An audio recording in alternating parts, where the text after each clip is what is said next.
तमन्ना ने दुखी होकर दिल में सोचा। अगले दिन खिड़की से छन-छन कर आती सूरज की हल्की रोशनी से उसकी आँख खुली।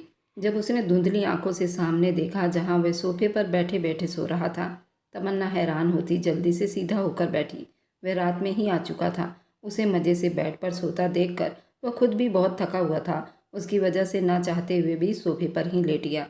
वह जल्दी से उठती उसके पास आई। उसे यूँ महसूस हुआ जैसे चाँद ने बादलों के पीछे से अपनी झलक दिखाई हो। शर्ट से झलकता मर्दाना बॉडी, इतना हैंडसम, माथे पर बिखरे घने बाल, उसके नैन नक्श बहुत खूबसूरत लग रहे थे। वह खूबसूरत मर्दों की लिस्ट में सबसे पहले नंबर पर आता होगा।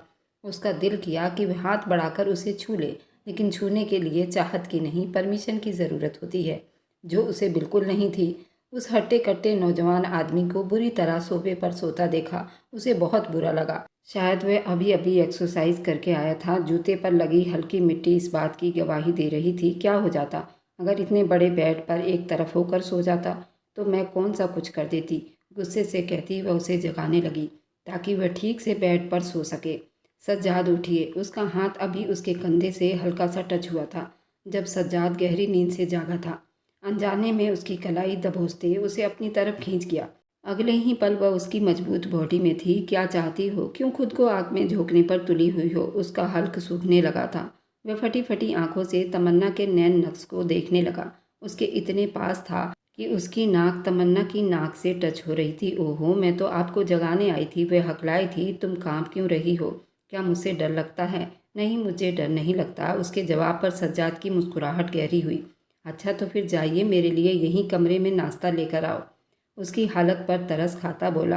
कुछ देर तक वह फिर भी अपनी जगह से ना हिली तो सज्जाद ने सवालिया नज़रों से उसे देखा। वह उसकी आंखों में देख रही थी, फिर पीछे पलटकर देखने लगी जहां तमन्ना अब भी उसके नाजुक वजूद के पकड़ में थी। सज्जाद ने उसको अब भी अपने बाजू में जकड़ रखा था, दूसरे हाथ से उसकी नाजुक कलाई अपने पकड़ में ले रखा था। वह जल्दी से हाथ पीछे करता सीधा हुआ। तमन्ना जल्दी से खड़ी हुई, तेजी से बाहर निकल गई। अपनी दिलकश खुशबू उसके सांसों के अंग अंग में बिखेर गई और एक पल की पकड़ में तमन्ना को जकड़ा हुआ सज्जाद खुद को बहुत बेबस लाचार महसूस करता उठा और फ्रेश होने चल दिया। तमन्ना चेहरे पर धीमी सी मुस्कान लिए किचन में आई और उसके लिए अपने हाथ से नाश्ता तैयार करने लगी। उसे शुरू से कुकिंग का बहुत शौक था। अपनी माँ की तरह वह आए दिन नई नई डिश अपने पापा को खिलाती थी। अभी वह उसके लिए चीज़ी ब्रेड तैयार करके उसके लिए ले जा रही थी जब अफसाना हैरान होती हुई बोली, भाभी, ये क्या हेल्दी नाश्ता है? लंदन में सब यही खाते हैं। तमन्ना बोली, तुम भी खाओ, बहुत मज़ा आएगा। वह बच्चों की तरह खुशी से कहती आगे बढ़ गई। जब अफसाना मुंह पर हाथ रखती शर्मा गई। वह नाश्ते के ट्रे कमरे में ले आई तो देखा सज्जाद कमरे में नहीं था। उसे बाथरूम में पानी गिरने की आवाज़ आ रही थी। ट्रे टेबल पर रखती वह जैसी जाने को हुई और उसे ख्याल आया, सज्जाद के कपड़े निकाल देती हूँ। वह उसके कपड़े निकालकर सोफे पर रखती। जैसे जाने के लिए मुड़ी थी तब सज्जाद तौलिया लपेटे बाथरूम से बाहर निकला। उसका बॉडी बिल्डर सा भीगा हुआ जिस्म साफ दिखाई दे रहा था। गीले बाल चेहरे पर बिखरे थे। मर्दाना ताकत से भरपूर इंसान उसके सामने था। उसने नजरें चुराई। आपका नाश्ता, टेबल की तरफ इशारा करती जाने लगी जब सज्जाद अचानक से उसके सामने आ गया। इतनी भी क्या जल्दी है जाने की? मेरे ना रहते हुए तो तुम बड़े धड़ल्ले से यहाँ रहती हो, अपनी मर्जी चलाती हो। उसने नाश्ते की ट्रे देखते हुए पूछा, तुमने किससे पूछकर मेरे कपड़ों को हाथ लगाया? देखिए, आप मुझे बिना वजह तंग कर रहे हैं और ये जितना घर आपका है उतना ही मेरा भी है। हजारों लोगों की मौजूदगी में आपने मुझे निकाह करके यहाँ लेकर आए थे। भाग कर नहीं आई मैं। जो इस तरह की बेहुदा बातें कर रहे हो, मुझे ठेस पहुँचाते हो और मुझे टच करते हो और आप मेरे पति हैं, दो टुक में जवाब देती वह उसकी आंखों में देखकर बोली, लेकिन अगले ही पल वह अपनी आंखों की पलकें झुका गई थी। उस पल वह सादगी में भी इतनी हसीन लग रही थी। सज्जाद का दिल किया कि आगे बढ़कर सारी दूरियों को मिटा दे जब वह चुप्पी से उसके बराबर से गुजरती चली गई। सज्जाद ने नाश्ते की ट्रे को बड़ी बेयकीनी से देखा, जो इतने प्यार से उसके लिए नाश्ता बनाकर लाई थी, और ये मोहब्बत का सबूत नहीं था तो और क्या था। वह बहुत उदास थी। हवेली के बाहर लगे घने पेड़ों में से एक पेड़ के नीचे बैठी थी। क्या ऐसे ही उसकी मोहब्बत को पाने की चाहत में सारी जिंदगी सिसकती रहेगी? क्या वह कभी उसकी मोहब्बत को पा सकेगी? क्या वह जान पाएगी कि आखिर वह कब तक उसे यूं अनदेखा करता रहेगा और वह इस अनदेखी आग में जलती रहेगी? हजारों सवाल थे जो उसके दिमाग में चल रहे थे। तभी वहाँ पर दादी चली आई। क्या बात है बेटा, क्यों उदास हो? तुम्हारे और सज्जाद के बीच में सब ठीक तो है ना? दादी उसके चेहरे पर छाई हुई परेशानी को देखकर बोली, जब उसकी आंखों से टपकने वाला आंसू उनके सारे सवालों के जवाब दे गया था। मेरी शहजादी बहू, ऐसे दिल छोटा नहीं करते। शादीशुदा जिंदगी में ऐसे उतार चढ़ाव आते रहते हैं जिन्हें प्यार मोहब्बत से संभाला जा सकता है। पति को अपने हुस्न और मोहब्बत के पल्लू से बांधना सीखो। मियाँ और बीवी को तो एक दूसरे का कपड़ा होते हैं, उनके बीच कोई शर्म कोई झिझक नहीं होनी चाहिए। अगर वे नाराज है तो तुम आगे बढ़कर उसे प्यार से मना लो। सज्जाद ने जिंदगी में बहुत दुख देखे हैं बेटी। वह उन दुखों की जिम्मेदार सिर्फ औरत को ही समझता रहा है। ये तो शादी करना ही नहीं चाहता था, जो अगर मैंने कसम ना दी होती तो शायद ये औरत जात से ही बहुत नाराज है, क्योंकि बहुत छोटी उम्र में उसकी माँ उसे और अफसाना को छोड़कर किसी दूसरे आदमी के साथ भाग गई थी। उसका बाप ये दुख बर्दाश्त ना कर सका और हमें छोड़कर चला गया। मैंने उन दोनों बच्चों को कैसे संभाला ये मेरा रब ही जानता है। छोटी सी उम्र में उसने अपने पापा का सारा कारोबार संभाला। सज्जाद के पिता गांव के सरपंच थे। उसने अपने पापा के मरने के बाद पूरे गांव को संभाला और फिर जब उसकी ज़िंदगी सुकून से बीत रही थी, वो मेरे कसम के सामने मजबूर होकर एक औरत पर यकीन करने जा रहा था, तो उस औरत ने फिर उसे धोखा दे दिया। इस सब में तुम्हारी कोई गलती नहीं मेरी बच्ची, लेकिन मुझे यकीन है तुम उसे अपनी मोहब्बत से भर दोगी, सारी गलतफहमी दूर कर दोगी, उसकी तन्हाई को दूर कर दोगी। दादी उसका हाथ थामे प्यार से उसे समझा रही थी और वह आंखों में आंसू लिए उन्हें देख रही थी। इसका मतलब वह इस वजह से मुझे अपने पास नहीं आने देता। उसे लगता है कि मैं भी उसे छोड़कर चली जाऊंगी। जिस तरह बाकी की दो औरतें गईं, वह समझ गई उसकी कड़वी तीखी बातें और गुस्से के पीछे उसका डर है। बीते हुए कल से डरा हुआ है। तब से उसने अपने दिल को मजबूत करते एक खोल में छुपा लिया था। उसे शादी की रात वाली वह सारी बातें याद आई जो सज्जाद ने उसे कही थी। दादी आप फिक्र ना करें, मैं उन्हें बताऊंगी कि हर औरत एक जैसी नहीं होती। उसके मुंह से बेधड़क आवाज़ निकली। दादी ने उसका माथा चूमा। तमन्ना दरवाज़ा खोलकर जैसे ही अंदर आई तो देखा सज्जाद लैपटॉप खोले कोई काम करने के साथ सिगरेट का धुआं भी उड़ा रहा था। तमन्ना पर अचानक छींकों की बरसात शुरू हो गई। तभी वह गैलरी में चली आई थी। उसने धुएं से बहुत एलर्जी थी, जिसकी वजह से वह बर्दाश्त नहीं कर पाई थी और गैलरी में आ गई थी। सज्जाद सिगरेट उंगलियों में दबाए परेशान सा उसके पीछे चला आया। क्या हुआ तमन्ना, ठीक हो ना? कहीं सर्दी तो नहीं लग गई? यहाँ के बदलते मौसम की अभी तुम्हें आदत नहीं पड़ी। वह उसके बालों को पीछे करते बोला। तमन्ना अभी कुछ कहती उसे फिर से छींक आ गई। उसकी नाक लाल हो चुकी थी, जिसे वो पहले से भी ज़्यादा प्यारी दिखाई दे रही थी। रुको, मैं तुम्हारे लिए कॉफ़ी लाता हूँ। वह मुड़कर जाने लगा। तभी तमन्ना ने उसका हाथ थाम लिया और उसकी उंगलियों के बीच दबी सिगरेट निकालकर बालकनी से बाहर फेंक दिया। क्या तुम पागल हो गई हो? तमन्ना के हाथ की गर्माहट महसूस करने के बावजूद वह उस पर नाराज होने लगा। वो मुझे स्मोकिंग से एलर्जी है। अच्छी। वह हैरानी से उसे देखने लगा, फिर उसे सीधा करता उसका हाथ मजबूती से थामे बेड पर ले आया और साथ ही पानी का गिलास उसकी तरफ बढ़ा दिया। हद होती है, तुम मुझे ये बात पहले नहीं बता सकती थी? चीखों की वजह से परेशान होती तमन्ना को देखकर उसने कहा, तमन्ना मैं कमरे में रूम फ्रेशनर डाल देता हूँ, शायद इससे तुम्हें आराम आ जाए। ये कहते हुए सज्जाद ने अभी भी तमन्ना का हाथ मजबूती से पकड़ा हुआ था।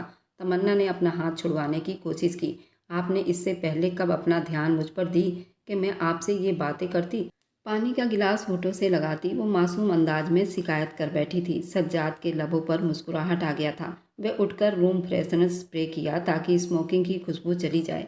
मेरे लिए इतना करने के लिए थैंक्स। उसकी तबीयत थोड़ी सी संभली तो उसने तमन्ना को गुस्सैली नज़रों से देखते हुए कहा, अभी अभी तो अनजानी सी खुशी महसूस हुई थी, तभी अचानक से आवाज़ आई, कोई उम्मीद मत रखना। ये सब मैंने इसलिए किया कि तुम यहाँ नई नई आई हो और सुना है काफ़ी नाजुक अंदाज में पली बड़ी हो। तुम्हारा ख्याल रखना हम सब का फ़र्ज बनता है, नहीं तो तुम्हारे माँ बाप को हम क्या जवाब देंगे? उनकी शहजादी बेटी को किस तरह रखा हुआ है? उसने जल्दी से तमन्ना की खुशियों पर पानी फेरते हुए कहा, नफ़रत के मरहम के सिवा क्या कुछ नहीं है आपके पास मुझे देने के लिए? आखिर वह झुंझला गई थी। आखिर चाहती क्या हो? समस्या क्या है तुम्हारा? तमन्ना की शिकायत पर वह गुस्से से लाल पीला होता बोला, मेरी समस्या आप ही हैं। ऐसी कौन सी जंग है जो खुद से लड़ रहे हैं, जिसका खामियाना मुझे भुगतना पड़ता है? वह भी तेज जवाब देती बोली, अपनी भोली सूरत और अच्छी सीरत का जादू तुम सिर्फ दादी और अफसाना पर ही चला सकती हो, मुझ पर नहीं। मुझ पर इन सब का कोई असर नहीं होने वाला। मैं अच्छे से जानता हूँ, जल्द या देर तुम इस घर को छोड़कर वापस अपनी दुनिया में चली जाओगी। अब ये मोहब्बत का ड्रामा करना बंद कर दो, दूर रहो मुझसे। वह गुस्सैली तेवर लिए उसकी तरफ देखते हुए बोला। तमन्ना बिल्कुल लाल आंखें किए बोली, प्लीज़ बस कर दो ये फिजूल का अंदाज लगाना। मैं तंग आ चुकी हूँ झूठी दिखावे की ज़िंदगी जीते जीते।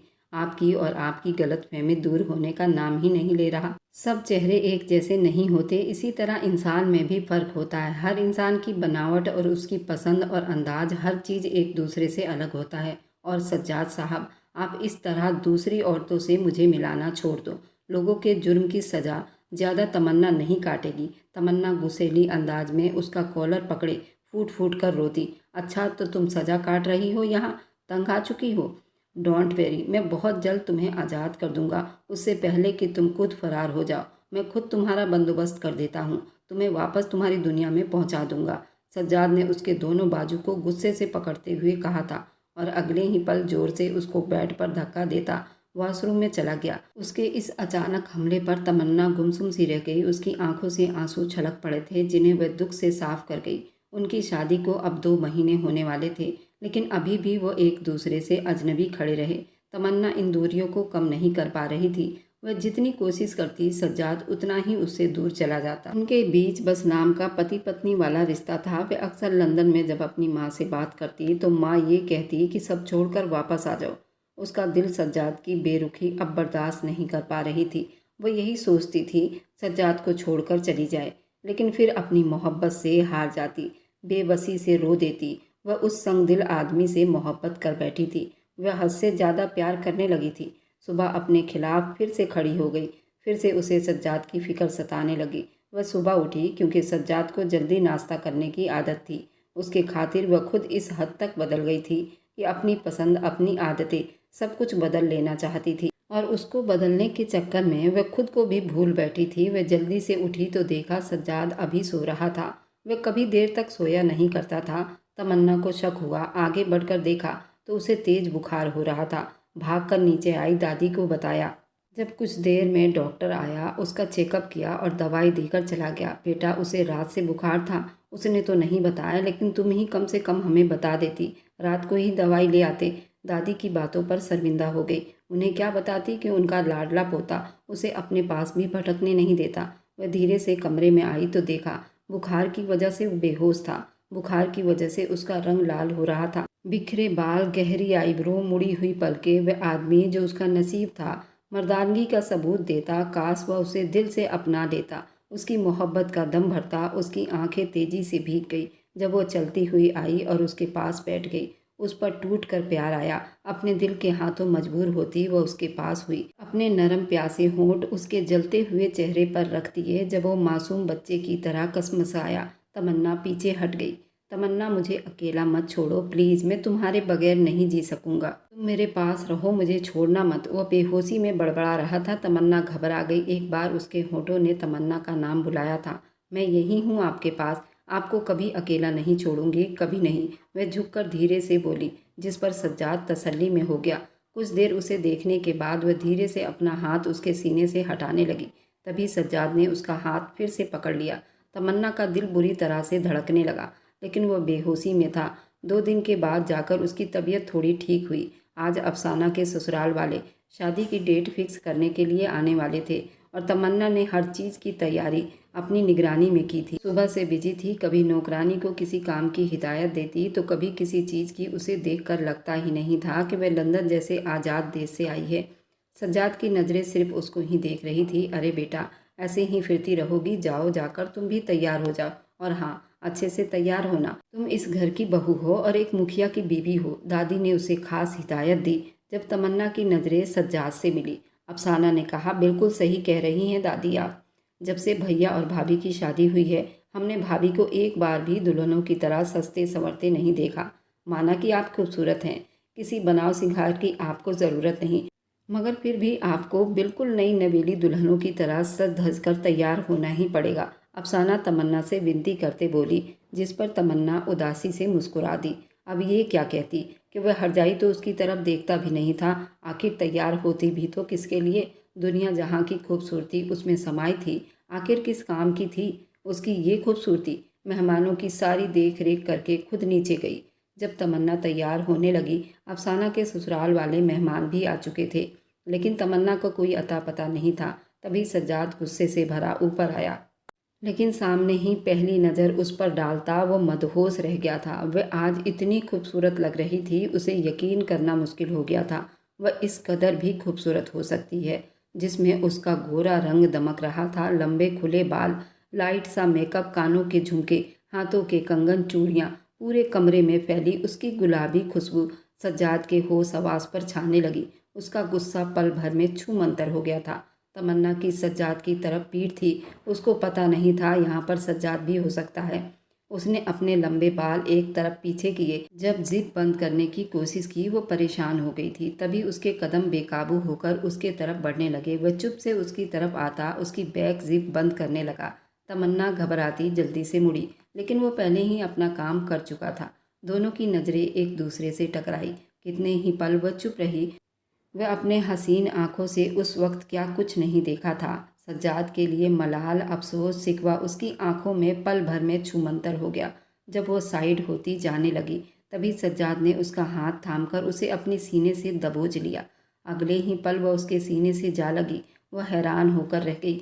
उसके नाजुक हाथ सज्जाद के सीने पर था।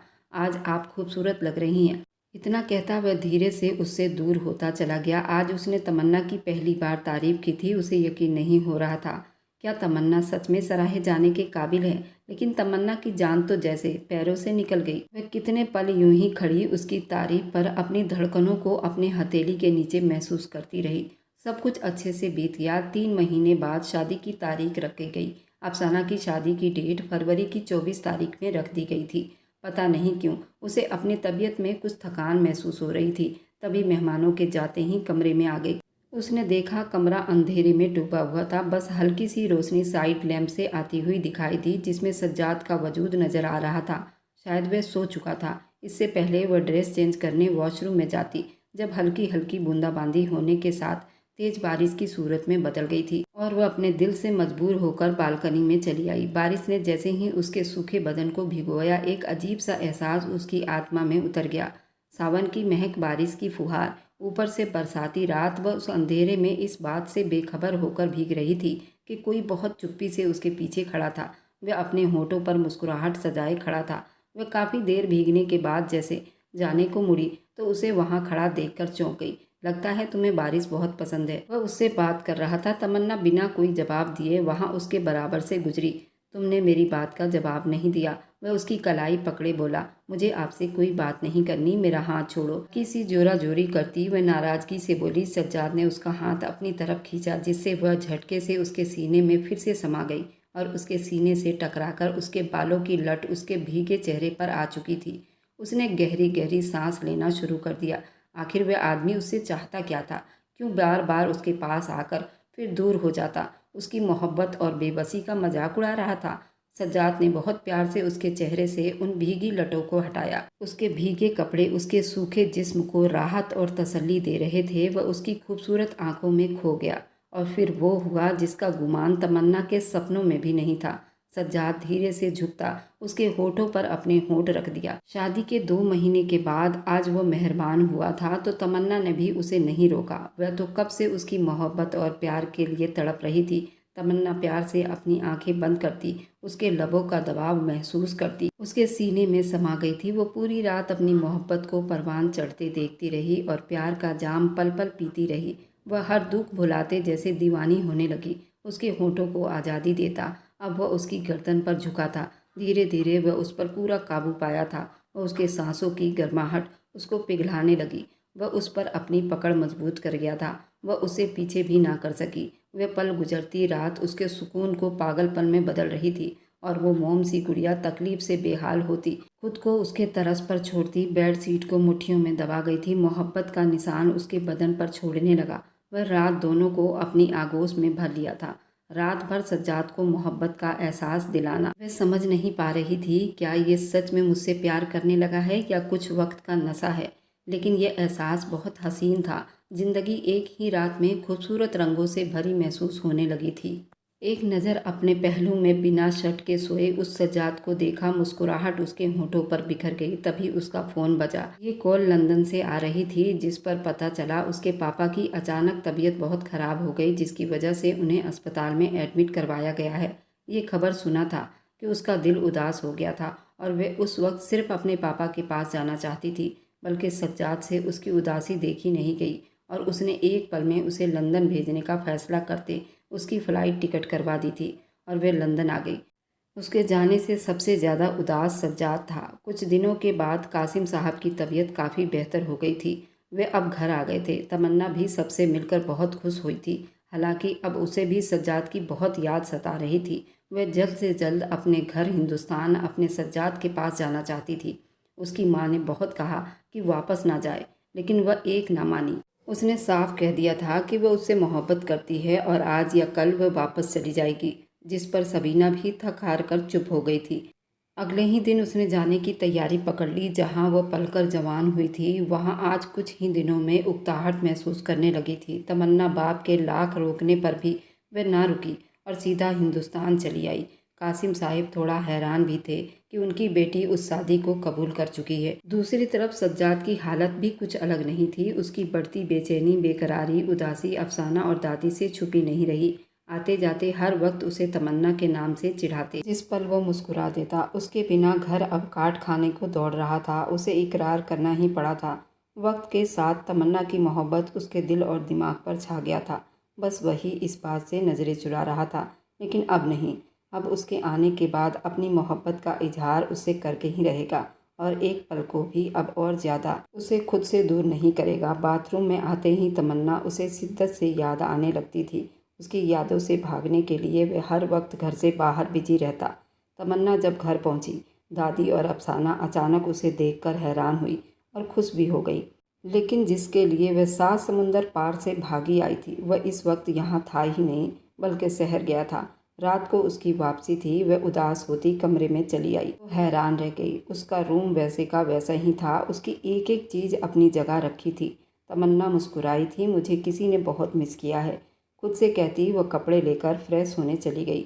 अब रात के 9 बज गए। सफ़र का थकन था। उसे नींद पूरी करने के बाद सज्जाद की पसंद का मज़ेदार खाना तैयार किया। तभी उसे ज़ोरदार चक्कर आए। उससे पहले कि वह ज़मीन पर गिरती, अफसाना ने उसे थाम लिया था।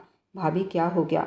दादी को परेशान होती आवाज़ लगा रही थी और दादी भागती चली आई। उसे कमरे में लिटाया गया। अफसाना ने तुरंत डॉक्टर को बुलाया। अगले कुछ मिनट में मिलने वाली खुशखबरी ने पूरी हवेली को अपने लपेट में ले लिया। वह माँ बनने वाली थी। दादी उसे दुआएं देती नहीं थक रही थी। अफसाना का तो खुशी का कोई ठिकाना ही नहीं था। अब बस उसे सज्जाद की वापसी का बेसब्री से इंतजार था। रात का 10 बज रहा था जब वो हवेली में वापस आया। उसे नहीं पता था कि तमन्ना आ गई है। वो वहीं सोफे पर बैठ गया और बोला, ओहो कितना सन्नाटा है। आसपास देखती उसने एक ठंडी आँख भरी। तभी उसका सेल बजा। जी वकील साहब, पेपर तैयार है। अच्छा किया आपने तैयार कर दिया। मेरी पत्नी के आने से पहले। मैं अब और टाइम नहीं लेना चाहता। आप जल्दी से सारी कार्रवाई पूरी करो। मैं वक्त नहीं लेना चाहता। आप पेपर घर भिजवा दो। मैं अपनी पत्नी के साइन करवा कर आपको भिजवा दूंगा। सामने वकील से कुछ बातें करते उसने कॉल काट दी। इस सब से बेखबर कि कोई ऊपर अंधेरे में उसकी सारी बातें सुन रहा है। पेपर पर पत्नी के साइन, कानूनी कार्रवाई, ये सारे शब्द उसका दिमाग सुन कर रहे थे। आंखों से आंसू बहने लगे और वह अपने कदमों को घसीटती हुई बड़ी मुश्किल से अपने कमरे तक आई थी।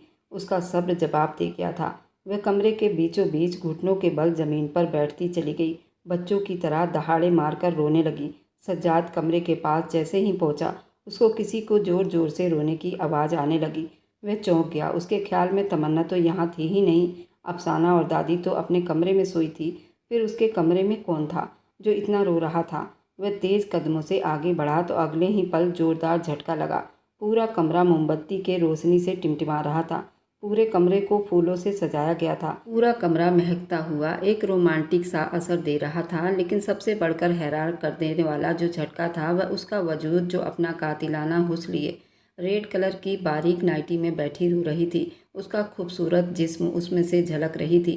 सज्जाद तो पलके झुकाना ही भूल गया था। बेकाबू होकर उसके पास चला गया, उसके पास बैठा। अभी वह इतना बोला ही था जब वो एकदम उसके सीने से जा लगी। सज्जाद को बहुत बदलाव महसूस हुआ। वह सिर्फ नाइटी में थी, बल्कि उसके खूबसूरत बाल बिखरे हुए और उस पर लाइट मेकअप किया। उस वक्त उसकी नाजुक जान पर आफत आ रही थी। प्लीज़ सज्जाद, मुझे तलाक मत दो, मैं आपसे मोहब्बत करती हूँ, मैं आपके बिना जी नहीं सकती, मुझे कोई साइन नहीं करना। वह हिचकियों से बोलकर रो रही थी, जिस पर सज्जाद मुस्कुरा दिया। उसने अपनी बाहों में उठाकर उसे बेड पर बिठाया, फिर बहुत प्यार से उसके आंसू साफ करता उसे देखने लगा। वैसे ये शब्द आप कभी अपनी जुबान पर मत लाना, मैं तो खुद अब तुम्हारे बगैर एक पल नहीं जी सकता। बस इकरार थोड़ी देर से कर रहा हूँ। आई लव यू जान। वह धीरे से उसके होठों को छूता खुमारी भरी आवाज़ में बोला। फिर वह कागज। तमन्ना हैरानी से बोली, वो मैंने तुम्हारे लिए ज़मीन ली है ना, सोचा था तुम्हें सरप्राइज़ दूंगा, लेकिन मुझे क्या मालूम था कि तुम मेरे तोहफे को गलत समझ बैठोगी। सज्जाद शरारती से बोला, लेकिन अब आप मेरे सरप्राइज़ पर ज़रूर हैरान होंगे। जब वह शर्माई शर्माई सी उसका हाथ अपने पेट पर रखती उसे दिखाने लगी। क्या मेरा मतलब, ओ माय गॉड, हम मम्मी पापा बनने वाले हैं। मारे खुशी के वो पागल सा होने लगा था। सज्जाद ने उसे जोर से अपनी बाहों में भर लिया। तमन्ना के माथे पर, आंखों पर, गालों पर, कभी होठों पर अपनी चुम्मियों की बरसात करती। आज मैं बहुत खुश हूँ तमन्ना, मुझे दुनिया की सबसे बड़ी खुशी दी तुमने। अब हम दोनों अपनी ज़िंदगी की एक नई शुरुआत करेंगे और हमारे बच्चे हमारी मोहब्बत को याद करते बड़े होंगे। सज्जाद ने उस पर फिर से अपनी प्यार की बारिश कर दी। अब उनके दिन इसी तरह बीतने लगे। आज उनकी शादी की सालगिरह थी। दोनों एक दूसरे को सरप्राइज़ देने के लिए शॉपिंग कर रहे थे। तभी अचानक मॉल में रुबीना से टकरा गई। 1 महीने का बच्चा लिए शॉपिंग करने आई थी। इधर तमन्ना भी प्रेग्नेंट थी। रुबीना ने एक बेटी को जन्म दिया था और 1 महीने के बाद तमन्ना ने भी एक बेटे को जन्म दिया था। सज्जाद और तमन्ना की ज़िंदगी में फूलों की तरह खुशियाँ बिखर गई थी। इधर रुबीना को अपने रोज़मर्रा की ज़िंदगी जीने के लिए भी बहुत मेहनत करनी पड़ती थी। रुबीना के पति की प्राइवेट जॉब थी, जिससे उसका घर खर्च बड़ा मुश्किल से चलता था, लेकिन रुबीना भी खुश थी क्योंकि उसको अपना मनचाहा जीवन साथी मिल गया था। रुबीना के ससुराल वालों ने उसे घर से बाहर निकाल दिया था क्योंकि उसने लव मैरिज की थी। उसके पति को भी कोई हिस्सा नहीं दिया गया था।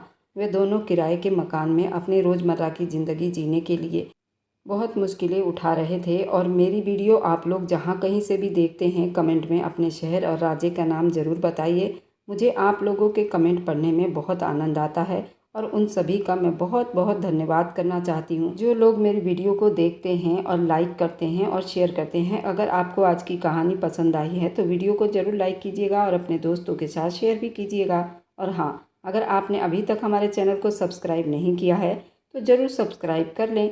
मिलते हैं हम अपनी कल की एक और नई दिलचस्प कहानी के साथ। मुझ पर सदा अपना प्यार और स्नेह बनाए रखें। सभी को मेरा प्यार भरा नमस्कार दोस्तों। खुश रहें, स्वस्थ रहें, मस्त रहें।